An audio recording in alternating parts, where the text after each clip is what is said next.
Hello sa inyo guys, nandito ako ngayon sa Nancy Kaohsiung Night Market. So i-flex ko sa inyo ngayon kung ano yung pagkain nito. Kaya puntahan na. So nilalakad ko po yung daanan dito. Kasarap. Pera na lang kulang para matikman ko lahat to. Isa-isahin ko nga muna.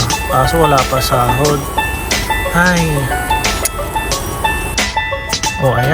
Kita ko na naman yung pagkain ng kuya. Yung sabaw-sabaw, ang dami. Walang jo. Tignan mo naman, 90 NT lang ho. Dalaw na pa kayo dito sa Nancy. So si kuya, nakita ko yung minekos-mekos ni kuya. May lalagay na karne. Ang padagdag ng lasa. So ayan, linagay na nga ang karne ni kuya. Ayan. Flex ko na po, 150 NT lang ho. Ayan. So dami nang kumakain dito sa night market. Ang sarap po kasi. Tingnan nyo po, prito ni kuya oh.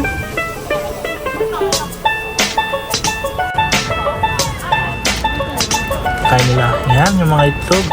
Pugo po yan, pugo. Masarap din yan, gawa ng Taiwanese. Hindi mo masabi kung anong lasa niyan, pero lasang itlog yan. Pero tignan mo naman yung chicken biryani. Chicken burger. Ang tawag ko dyan. Hindi ko nga alam anong pangalan yan eh. Basta lagay ka ng lagay dyan ate. Ramihan mo ang karne ng manok. Haha, sarap. Sana all Barbie dyan. Ang laki ng Barbie naman yan. So nandito ako ngayon sa mga parang longganisang malalaki. Totoo lang, karne talaga yan. Tignan mo naman, may puti pa. Pero ang alam ko, kanin yan eh. Yung brown na yan, karne talaga.